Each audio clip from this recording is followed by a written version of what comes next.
Keep on going over there, entertain it. And sooner or later, you're going to become a victim of what you entertain. Yes, you're going to become a victim. See, last week we talked about strongholds and how strongholds exerted themselves at certain times in your life. And if you got close to getting delivered, that's when he would push harder to pull you out. You know, push harder to keep you away. And so we see here that the enemy is always attempting to kill somebody that he recognizes as being marked by God.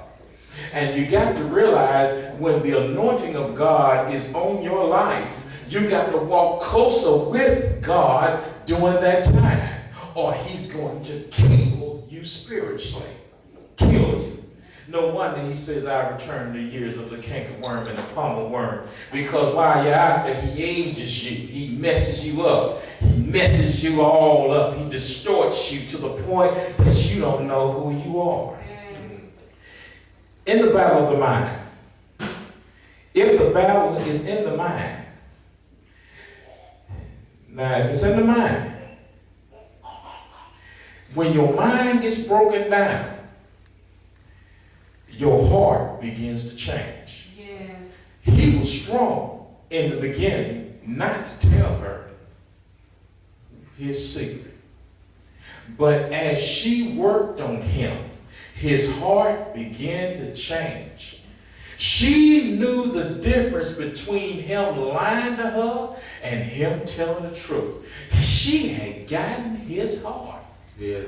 You read down in there. She had gotten his heart, and she knew it was the truth because he told her what was in his heart. If you break down the mind, the heart will begin to change because the mind first changes.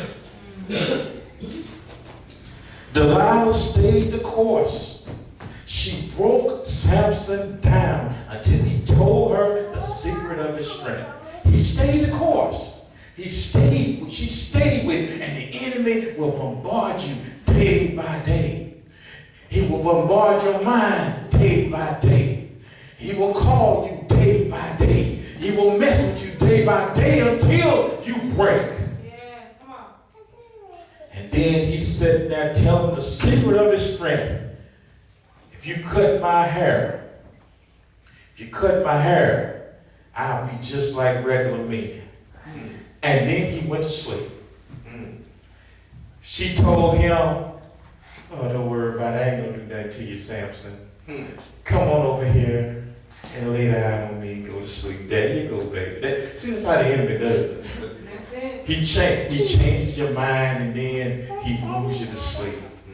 See, when his heart changed, he started losing his spiritual connection with God right then. And then he went to sleep. And he's so solid asleep. She up in there, told him, come on in. Come on in. He's asleep. Bob went in there and cut 7 locks off the man's head. She didn't let him lay there. No. She started hitting. Me up in the room. She started hitting. Pop, pop. And he jumped up. And he shook himself. And nothing was there. Oh, he told her it was real this time. She knew it too. Come on and go to sleep. So she cut him off. It caused him to be spiritually blind. He couldn't see anymore. He couldn't feel the movement of God anymore. Because the hair was a sign of his power. If he could cut us off, if he could mess us up, till we can't receive in the spirit no more, then he got us. If he can get us to the point that we can't really see him anymore, then he got us. Now, she afflicted him and they took him and they gouged his eyes out. See, him spiritually being blind was also a sign of him physically being blind. And see, once the enemy can the point that you can't see anymore. And then he puts you into captivity. And he parades you around. And he shows everybody how you feel. You know, I ain't never seen that.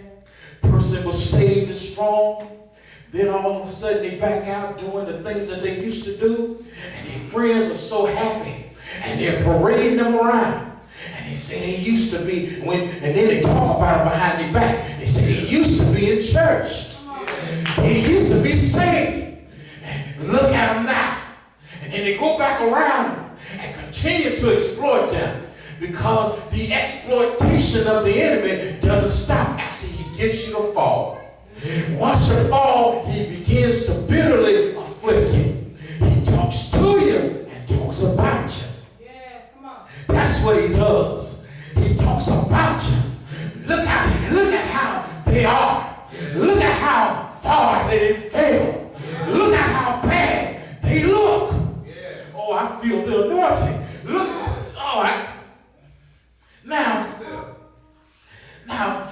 the enemy, he believes at that point that he's got you. They took him, they brought him into the temple, bound up. They put one hand on a collar, chained him up, put the other hand and he couldn't hear anything. They had a major celebration. You think they celebrating with you?